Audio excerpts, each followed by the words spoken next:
अमित शाह देश के अगले पीएम होंगे। अगर कांग्रेस के पास नंबर होंगे तो राहुल गांधी ही प्रधानमंत्री बनेंगे, लेकिन ये बयान बीजेपी को फायदा पहुंचाएगा। तो क्या हम ये मान चुके हैं कि बीजेपी पिछड़ चुकी है? सीएम योगी आदित्यनाथ ऐसे में बीजेपी जो चाहती थी वही नैरेटिव कांग्रेस बिल्ड कर रही है। अब बाकी के 3 चरण बाकी है। अखिलेश यादव की मौजूदगी में केजरीवाल साहब से ये सवाल पूछा गया मालीवाल को लेकर, तो केजरीवाल तो खामोश हो गए, वो दिन में तारे देखते नजर आए। उन्होंने सीधे लफ्जों में कहा है कि नरेंद्र मोदी अब इस देश का प्रधानमंत्री नहीं बनेगा। अमित शाह बनेंगे और योगी जी 2 महीने बाद हट जाएंगे। जो आदमी स्वाति मालीवाल के बारे में एक शब्द नहीं बोल पा रहा हो लखनऊ की प्रेस कॉन्फ्रेंस में, वो दूसरी पार्टी के बारे में भविष्यवाणी कर रहा है। केजरीवाल साहब जेल से छूटे हैं, उनको साइड इफेक्ट हो गया है जेल का। उनको ये बयान देने पड़ रहे हैं कि योगी आदित्यनाथ जाने वाले हैं। वो कह रहे हैं कि आप अपना भविष्य देखिए, लेकिन जैसा सिनेरियो सेट है बीजेपी के अंदर, केजरीवाल ने जिसको इशारा किया है, नेता प्रधानमंत्री नरेंद्र मोदी प्रधानमंत्री, सुनिए सुनिए सुनिए, अरे सुन तो लीजिए, अरे सुन तो लीजिए। बीजेपी वाले ने जनता को लेना चाहिए, जनता को सीरियस लेना चाहिए। बीजेपी वाले विपक्ष को नहीं सीरियस लेते हैं तो बीजेपी की गलती है। बात यह है कि नरेंद्र मोदी इस वक्त, नरेंद्र मोदी लोकसभा चुनाव के 5वें फेज की वोटिंग से पहले नेताओं के द्वारा कुछ ऐसे बयान सामने आ रहे हैं जिससे चुनाव का माहौल पूरी तरह से बदलता दिख रहा है। रायबरेली में चुनाव प्रचार करने पहुंचे कांग्रेस के पूर्व मुख्यमंत्री छत्तीसगढ़ के भूपेश बघेल ने लोगों से कहा कि आप रायबरेली का सांसद नहीं बल्कि देश का पीएम चुनेंगे। वहीं दिल्ली के सीएम अरविंद केजरीवाल ने बड़ा बयान देते हुए कहा कि अमित शाह देश के अगले पीएम होंगे। इस पर पलटवार करते हुए राजनाथ सिंह ने कहा कि 2029 तक नरेंद्र मोदी ही देश के प्रधानमंत्री रहेंगे। इन बयानों के क्या मायने हैं, इस पर चर्चा करेंगे। मैं आपके साथ हूं नवेंदु शेखर झा और मेरे साथ हैं आशीष दुबे और विजेंद्र विजय। तो शुरुआत विजेंद्र के साथ करते हैं। विजेंद्र, भूपेश बघेल के बयान का मायने क्या है? भूपेश बघेल वही कह रहे हैं जो कांग्रेस का हर लीडर कहता है। भले ही इंडिया अलायंस के तहत इस बार कांग्रेस कई दलों के साथ चुनाव लड़ रही है, लेकिन अगर गांधी परिवार से प्रधानमंत्री नहीं होगा तो फिर मुझे नहीं लगता है कि कांग्रेस की सरकार बनेगी। अगर कांग्रेस के पास नंबर होंगे तो राहुल गांधी ही प्रधानमंत्री बनेंगे, लेकिन ये बयान बीजेपी को फायदा पहुंचाएगा।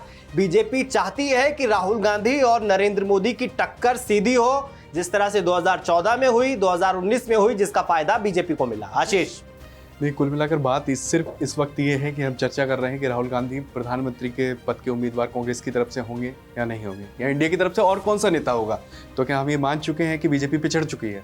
बड़ा सवाल इस वक्त ये होता है, क्योंकि प्रधानमंत्री नरेंद्र मोदी भी एक जनसभा में बोल रहे हैं बाराबंकी में कि एक शहजादे को पीएम बनाने के लिए सवाल पूछा गया तो समाजवादी पार्टी का दूसरा शहजादा इस बात से उसका दिल टूट गया और बस उसके आंसू छलकने बाकी रह गए। तो पीएम मोदी ने क्या हार मान ली है? बड़ा सवाल इस वक्त ये है। नहीं, हार मानने से ज्यादा है, ये बीजेपी की स्ट्रेटेजी है। बीजेपी जानती है कि अगर मुद्दों पे चुनाव हुआ तो बीजेपी पिछड़ जाएगी, लेकिन राहुल गांधी वर्सेस नरेंद्र मोदी पर चुनाव हुआ तो बीजेपी को फायदा होता है। 2014 में भी यही स्क्रिप्ट थी, 2019 में भी यही स्क्रिप्ट थी, 24 में शुरुआत में कांग्रेस ने मुद्दों की बात करी, फिर इलेक्टोरल बॉन्ड आए, उसमें भ्रष्टाचार आया, अडानी अंबानी आए, घूम फिर के मामला अब कहाँ आ गया है? मोदी वर्सेस राहुल गांधी। इसका फायदा बीजेपी को मिलेगा, क्योंकि बीजेपी चाहती है कि एक ऐसे नेता के सामने मोदी पेश हो जो उनसे फार बेटर है। जनता 2 बार कहने का अर्थ है विजय कि 2 चुनाव जो हुए वो मुद्दे पर नहीं लड़े गए। इस बीच में एक नई कड़ी जो जोड़ी गई है वो अरविंद केजरीवाल की जेल से छूटते ही जोड़ी गई। उन्होंने बोला कि अमित शाह प्रधानमंत्री बनेंगे,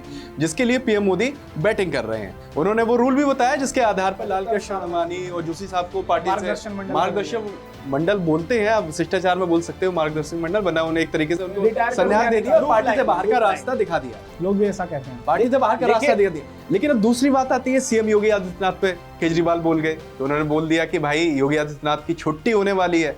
तो ये जो तमाम जो बातें गढ़ी जा रही हैं वो सिर्फ और सिर्फ ध्यान भटकाने के लिए गढ़ी जा रही हैं कि या फिर कोई आंतरिक सर्वे है इन पार्टियों का जो इशारा कर रहा है कि बीजेपी पिछड़ चुकी है शुरुआती चरणों में। लेकिन विजेंद्र, जो बयान है भूपेश बघेल के, अगर उसका अर्थ निकालें तो उसका तो यही मतलब निकलता है कि कांग्रेस में अभी भी वैकेंसी जो है वो दूसरे लोगों के लिए नहीं है। और इस बार अगर मान लीजिए उनकी सरकार बनती है तो राहुल गांधी ही विकल्प के तौर पर सामने आएंगे। देखिए, ये 4 जून को पता चलेगा सरकार किसकी बनेगी, लेकिन पिछले चुनाव में भी ये मुद्दा उछला था कि राहुल गांधी प्रधानमंत्री बनने जा रहे हैं और फलाना हो जाएगा, ढिमाका हो जाएगा। लेकिन जब नतीजे आए तो विपक्ष का जो पद है वो भी बड़ी मुश्किल से मिला है कांग्रेस पार्टी को। ऐसे में बीजेपी जो चाहती थी वही नैरेटिव कांग्रेस बिल्ड कर रही है। अब बाकी के 3 चरण बाकी है, 5वां, 6ठा और 7वां। कम सीटें हैं, हिंदी बेल्ट की सीटें हैं, बीजेपी की स्ट्रेंथ यूपी है। में पूर्वांचल की सारी सीटें बची हुई हैं। बीजेपी चाहती है वही कांग्रेस कर रही है। अरे मसला कुल मिलाकर ये है कि अगर आप बात करोगे कि राहुल गांधी का नाम चल रहा तो इंडिया का नेतृत्व तो कौन सी पार्टी कर रही है, आपको इस पे देखना होगा। कांग्रेस कर रही है। कांग्रेस के अलावा किसी दल जो है जो राष्ट्रीय राजनीति में इतनी धमक रखता हो, क्योंकि सीटें नहीं है, नंबर नहीं है कांग्रेस के पास, लेकिन जो कांग्रेस की धमक है उसके अलावा बाकी जो छोटे छोटे सहयोगी दल हैं, क्या आपको लगता है कि अरविंद केजरीवाल देश के प्रधानमंत्री बन सकते हैं? अरविंद केजरीवाल देश के प्रधानमंत्री बन सकते? नहीं बन सकते। 22 सीटों के आसपास कुल चुनाव लड़ रहे हैं। अखिलेश यादव बन सकते हैं? नहीं बन सकते। तेजस्वी यादव बन सकते हैं? नहीं बन सकते। ममता बनर्जी बन सकती है? नहीं बन सकती है। ममता बनर्जी तो है भी नहीं वैसे। पर इस बात के नहीं, लेकिन बाहर से समर्थन की बात कह रही हैं। अब आप चले जाए साउथ की तरफ और जाकर देखोगे, जगन रेड्डी बन सकते हैं? नहीं बन सकते। केसीआर बन सकते हैं? केसीआर तो अभी दिल्ली शराब घोटाले से निकल जाए। देखिए, केजरीवाल बोल रहे हैं कि अमित शाह बनेंगे और योगी जी 2 महीने बाद हट जाएंगे। जो आदमी स्वाति मालीवाल के बारे में एक शब्द नहीं बोल पा रहा हो लखनऊ की प्रेस कॉन्फ्रेंस में, वो दूसरी पार्टी के बारे में भविष्यवाणी कर रहा है। कुल मिला के 2 स्टेट में उनकी सरकार है, पंजाब और दिल्ली में, और वो बीजेपी के बारे में भविष्यवाणी करता है। मीडिया उछल जाती है कि मीडिया नहीं उछलती, सिर्फ मीडिया नहीं उछलती है, आपके नेताओं को आगे आना पड़ता है। अमित शाह जी को 2 इंटरव्यू देने पड़ते हैं। सीएम योगी आदित्यनाथ को जनसभा में बोलना पड़ता है कि केजरीवाल साहब जेल से छूटे हैं, उनको साइड इफेक्ट हो गया है जेल का। उनको ये बयान देने पड़ रहे हैं कि योगी आदित्यनाथ जानने वाले हैं। वो कह रहे हैं कि आप अपना भविष्य देखिए, लेकिन जैसा सिनेरियो सेट है बीजेपी के अंदर, केजरीवाल ने जिस ओर इशारा किया है, नेता प्रधानमंत्री नरेंद्र मोदी, प्रधानमंत्री सुनिए अरे सुन तो लीजिए। बीजेपी वाले ने जनता को लेना चाहिए, जनता को सीरियस लेना चाहिए। बीजेपी वाले विपक्ष को नहीं सीरियस लेते हैं तो बीजेपी की गलती है। बात यह है कि नरेंद्र मोदी जो माननीय प्रधानमंत्री जी हैं, वो एक नेता नहीं है, वो बीजेपी के अंदर बॉस की भूमिका में है, जिस और केजरीवाल इशारा कर रहे हैं बॉस ही है। और जब बॉस होता है वो तमाम दावे करें, मैं लिबरल हूं, मैं आपको आजादी देता हूं, आप ये करो, आप वो करो, सारी छूट है। लेकिन उसका जब उससे नीचे वाला अगर कुछ भी कदम उठाता है ना, वो छोटा सा भी कदम उठाता है और बॉस को इसकी इत्तला नहीं करता, जानकारी नहीं देता है, और उसका बॉस का कोई भी दोस्त आके बोलता है उन्होंने ऐसा किया, आपको कैसा लगा? उसको नहीं पता होता, उसने कैसे किया, बड़े अच्छा कदम उठाओ, चर्चा नहीं कर रहे हैं, क्या बोलेगा? आपने मुझसे क्यों नहीं पूछा? वही स्थिति इस वक्त बयां कर रहे हैं केजरीवाल। लेकिन अमित शाह की बात करते हैं, स्वाति मालीवाल पे चर्चा करेंगे फिर कभी। ये भी लग रहा है कि स्वाति मालीवाल बीजेपी में ही शामिल होने जा रही है, इसीलिए नहीं, उन्होंने ट्वीट करके इनकार कर दिया। उन्होंने बीजेपी से अपील की है, साफ तौर पर उन्होंने बोला है कि बीजेपी इस पर राजनीति ना करे। कमिश्नर खुद गए हैं, कमिश्नर साहब खुद गए हैं घर पे, भाई की FIR लिखा दो। तो ये तो इशारों को समझने की अमित शाह के बयान पर आपकी राय क्या है? वो कह रहे हैं कि 2029 तक नरेंद्र मोदी PM रहेंगे और उसके बाद भी वो मार्गदर्शन करते रहेंगे पार्टी। तो फिर आप क्या कहना चाहते हो? जो वो केजरीवाल बोल रहे हैं कि लाल कृष्ण वानी के लिए 75 साल का रूल लेकर आए थे, जोशी जी को हटाने के लिए 75 साल का रूल लेकर आए थे, क्या मैं जो नरेंद्र मोदी माननीय प्रधानमंत्री जी हैं, जो अपनी बातें कहते हैं, उनकी बातों का कोई वजूद नहीं है? अमित शाह इस ओर इशारा कर रहे हैं क्या? राजनाथ सिंह ने उन्होंने बोला था, मंच से बोला था। देखिए, अगर बीजेपी को वोट क्यों मिल रहे हैं नरेंद्र मोदी के नाम पर, आप बताइए। अगर किसी की गाड़ी आपको विपक्ष के सवालों का जवाब देना पड़ रहा है, अच्छे से चल रही है, चलती गाड़ी में वो बोनट खोलेगा क्या भाई? अरे बात सुनिए तो सही साहब। जब उन्होंने उल जलूल बयानबाजी करी है नजरिए से, बीजेपी के नजरिए से केजरीवाल साहब ने उल जलूल बयानबाजी करी, बिल्कुल की। तो आप उस बयान का अगर मायने निकाल रहे हैं और आपको खुद उसके पलटवार करना पड़ रहा है, डैमेज कंट्रोल में जुटना पड़ रहा है, काउंटर अटैक करना पड़ रहा है, तो कुल मिलाकर आप केजरीवाल की पिच पर जा रहे हो।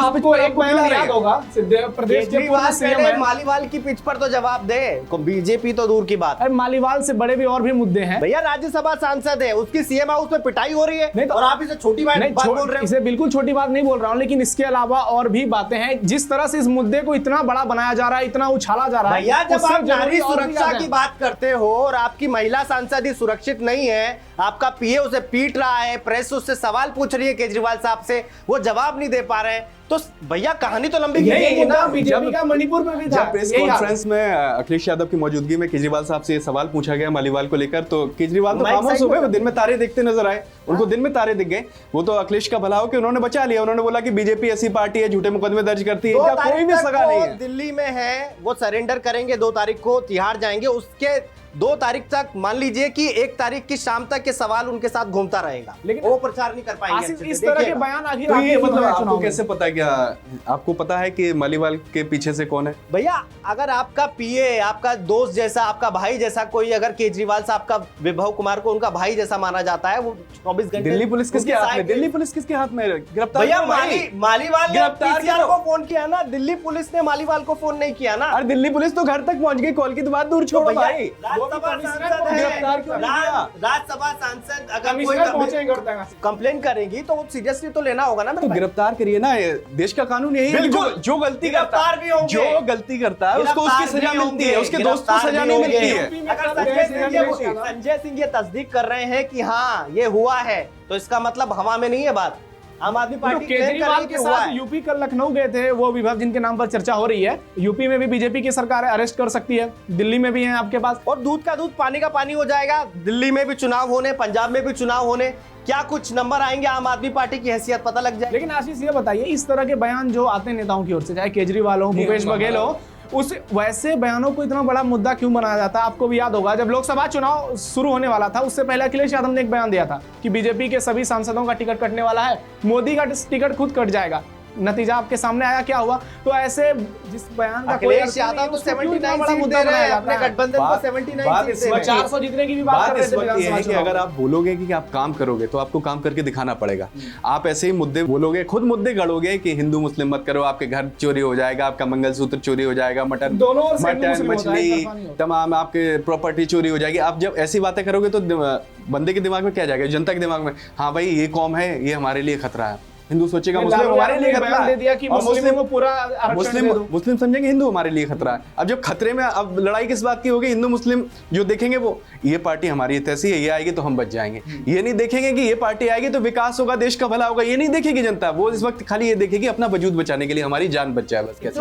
तो ये विपक्ष के मुद्दे साथ इसीलिए परेशानी कि पता क्या जनता है? सवाल ना करे। 2014 में मुस्लिमों ने बीजेपी को वोट नहीं दिया, 2019 में भी मुस्लिमों ने बीजेपी को वोट नहीं दिया। बीजेपी को भी इस बार भी वोट नहीं 7-8% चाहिए, वोट मिलेंगे लेकिन लगभग। उसको अपने हिंदुओं को एक करने के लिए, ध्रुवीकरण करने के लिए, पोलराइज करने के लिए सब करना पड़ता है। बिल्कुल, एक तरफ ये उनकी ममता बनर्जी राजनीति भी का बार बार आधार है। सीए के खिलाफ बोल रही हैं कि अगर इसको लागू कर वो देंगे मुस्लिम वहाँ पर। पक्ष के बारे में नहीं बोलेंगे तो अकेले वाई से उनको नंबर नहीं मिलेंगे। और उनको बीजेपी बोलना मजबूर, बीजेपी की मजबूरी है।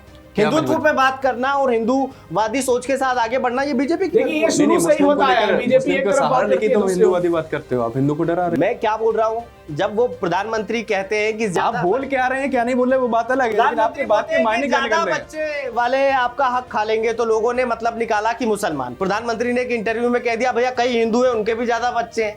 ओबीसी आप क्या साहब ने बोलेंगे? ओबीसी साहब ने बयान दिया, उस पे उन्होंने सबके बच्चे गिना दिए। हाँ बिल्कुल सही बात है, लेकिन हिंदू मुस्लिम करे बिना बीजेपी का वोटर घर से बाहर नहीं निकलेगा। हाँ, तो जब बस तक यही तो उसको ये मसला नहीं था। बताया जाएगा कि उसका धर्म खतरे में है, वो घर से बाहर नहीं निकलेगा। आपको उन्हें क्या लगता फायदा है मिलता कि है वाकई बीजेपी में को। खतरे में है धर्म? धर्म कैसे खतरे में होगा भाई? जब 500 साल मुगल राज करके गए यहाँ पर, तब खतरे में नहीं रहा, तो अब कैसे खतरे में? नहीं, अभी हमारा मुद्दा तो यही था कि कुल मिला के राहुल गांधी पीएम बनेंगे कि नरेंद्र मोदी जो अभी प्रधानमंत्री वो बनेंगे, उनका अगला टर्म शुरू होगा। तो अभी विपक्ष की तरफ से और कौन सा चेहरा नजर आता है? इंडिया जो गठबंधन है वो तो यही बोलेगा कि राहुल गांधी उनके नेता रहेंगे। देखिए क्या होता है, छोटी छोटी पार्टियां किंग मेकर होती हैं। ममता बनर्जी के पास अच्छे खासे नंबर होंगे। उन्होंने बोल दिया अगर इंडिया के पास इंडिया के पास 20-22 सीटें बाहर से सपोर्ट करेंगे। उन्होंने अपना खींच लिया कि वो प्रधानमंत्री पद की दावेदार नहीं है। देखिए मैंने एक कल स्टोरी की जिसमें हिस्सा ये था कि एक ही गठबंधन के नेता अलग अलग फिगर दे रहे हैं। राहुल गांधी 150 सीट दे रहे हैं, उनकी बहन जो है वो 190 दे रही हैं, मल्लिकार्जुन खड़गे 200 सीट दे रहे हैं, ममता बनर्जी 200 सीट दे रही है, 230 केजरीवाल दे रहे हैं, 100 से कम तेजस्वी यादव दे रहे हैं। आप बताइए, अलायंस एक है, उसके स्टेटमेंट इतने अलग अलग नहीं, स्टेटमेंट जब आप किसी का स्टेटमेंट कोट करिए ना, जब आप किसी का स्टेटमेंट कोट करिए तो पूरी बात पहुंचाइए। उन सबने यही बोला है। प्रियंका गांधी ने जब भी सीटों की संख्या गिनाई, उन्होंने बोला कि मैं कोई भविष्य वक्ता नहीं हूं, मैं भविष्य नहीं बता सकती, लेकिन ये मेरी सोच है। राहुल गांधी ने 100-150 बोल रहे हैं ना, मुझे जमीन से पता चल रहा है। नहीं, राहुल गांधी ने भी यही बोला, राहुल गांधी ने भी यही बोला, राहुल बनेगा। गांधी ने ये भी यही बोला है कि सीटों की संख्या एग्जैक्ट मैं नहीं बता सकता, लेकिन मुझे लग रहा है जैसे मुझे संकेत मिले हैं शुरुआती 4 चरणों में। तो उन्होंने, यही तेजस्वी यादव ने बोला, किसी ने भविष्य की ओर इशारा नहीं किया, भविष्यवाणी किसी ने नहीं की सिवाय अरविंद नहीं, केजरीवाल। राहुल गांधी के बयान को अगर गौर से सुना जाए तो उन्होंने सीधे लफ्जों में कहा है कि नरेंद्र मोदी अब इस देश का प्रधानमंत्री नहीं बनेगा। यही बात है। अब देखते हैं इस पे क्या। पीएम मोदी ने तो यहाँ तक बोल दिया कि राहुल गांधी की जितनी उम्र है ना, उतनी सीटें भी कांग्रेस को नहीं मिलने वाली। 75 तिरपन सीटें भी नहीं आने वाली। ये 75 साल वाले रूल पे आपका क्या कहना है? हम लोग क्लोजिंग मेरे हिसाब से अमित शाह इस पे कई बार बोल चुके हैं कि ऐसा कोई रूल नहीं है। कई ऐसे कैंडिडेट इस चुनाव में हैं जो 75 साल के हैं और चुनाव लड़ रहे हैं, मोदी जी से ज्यादा उम्र है जिनकी। आप देखिए, नहीं तो फिर ये नियम अटल और आडवाणी के लिए लागू क्यों किया गया? आडवाणी और जोशी के लिए लागू क्यों किया गया? एमपी में कई लोग 75 के ऊपर वाले भी चुनाव लड़े। एमपी की बात ही नहीं कर रहा, मैं कह रहा है कि ऐसे नियम की जानकारी जनता के बीच कैसे आई? बीजेपी के कहने से ये निकलता है। अमित शाह ने बोला, भ्रम फैलाया गया, हमारे पार्टी के संविधान में कहीं भी नहीं लिखा हुआ है। नहीं, मेरठ से राजेंद्र अग्रवाल का टिकट काट दिया गया, इसी बात संविधान में नहीं है ना, पार्टी के संविधान में नहीं है दोस्त। तो संविधान बदलने की तो बात कर रहे भाई, तो आरोप लगा रहा है विपक्ष बीजेपी पर। नहीं तो अपनी मोदी पार्टी इसका का जवाब दे संविधान रहे हैं कि बदलना और देश का सबसे संविधान ज्यादा बदलना सुरक्षित दोनों उन्हीं के अलग-अलग हाथों में चीजें हैं। है। उन्होंने तो कह दिया कि भीमराव अम्बेडकर भी खैर, वक्त संविधान की नहीं कमी बदल है। सकते हैं। जी जी तो अब देखते हैं इन बयानों का अर्थ क्या निकलता है और चुनाव के नतीजे पर इसका क्या असर होता है, क्योंकि नेताओं के द्वारा अक्सर ऐसे बयान सामने आते हैं जब चुनाव का दौर हो। अभी 3 चरण की वोटिंग शेष है, एक दूसरे पर हमले कितने तेज होंगे, आक्रामकता में कितनी और तेजी आएगी, ये तो वक्त बताएंगे। लेकिन अब कह सकते हैं कि चुनाव और भी ज्यादा दिलचस्प हो गया है, 3 चरणों में देखना काफी रोचक होगा। तो फिलहाल इतना ही। देश दुनिया की तमाम खबरों के लिए आप जुड़े रहिए श्रेष्ठ यूपी के साथ, और अगर आपने हमारे चैनल को सब्सक्राइब नहीं किया तो सब्सक्राइब जरूर कीजिए। यूपी की हर खबर देखने और उनसे अपडेट रहने के लिए हमारे चैनल श्रेष्ठ यूपी को सब्सक्राइब और लाइक करें। साथ ही बेल आइकन को दबाना ना भूलें, जिससे हमारे हर वीडियो की जानकारी आप तक पहुंचती रहे।